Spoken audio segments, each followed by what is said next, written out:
ચાલો જાણીએ આપણા લોકલાડીલા સરદાર વલ્લભભાઈ પટેલ વિશે.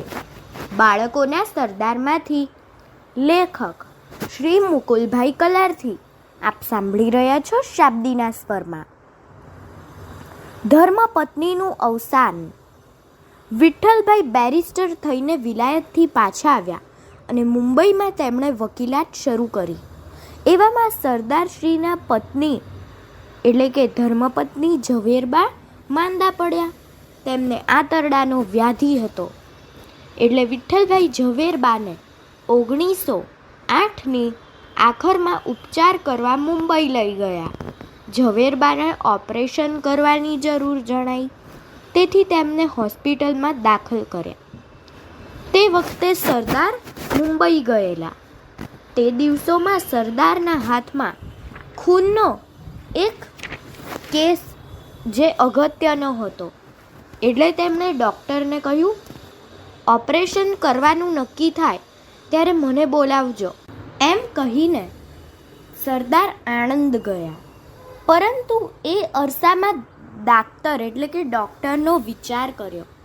તેમને એકદમ ઓપરેશન કરવાની જરૂર જણાઈ એટલે દાક્તરે સરદારને ખબર આપ્યા વિના વહેલું ઓપરેશન કરી નાખ્યું. ઓપરેશન થઈ ગયા પછી સરદારને તાર મળ્યો. ઓપરેશન સફળ થયું છે.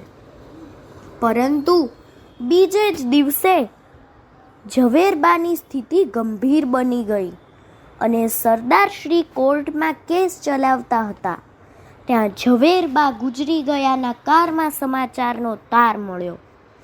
સરદારશ્રીને માટે આ પ્રસંગ અતિશય દુઃખનો અને સાથોસાથ ધર્મ સંકટનો હતો. ખૂનનો કેસ હતો. આરોપી પ્રતિષ્ઠિત માણસ હતો. મહત્વના સાક્ષીની સરદાર ઉલટ તપાસ ચલાવી રહ્યા હતા. તે જ દિવસે કાળજીપૂર્વક એ ઉલટ તપાસ પૂરી ન થાય તો કેસ કથળે અને આરોપીને જીવનું જોખમ આવી પડે, કારણ ફાંસીની સજા થવાનો સંભવ હતો.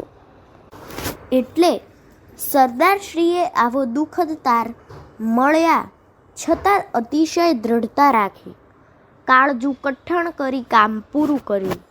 સાંજે કોર્ટનું કામ પૂરું થયું ત્યારે સરદારશ્રીએ તારના સમાચાર બીજાઓને આપ્યા. અસ્તુ.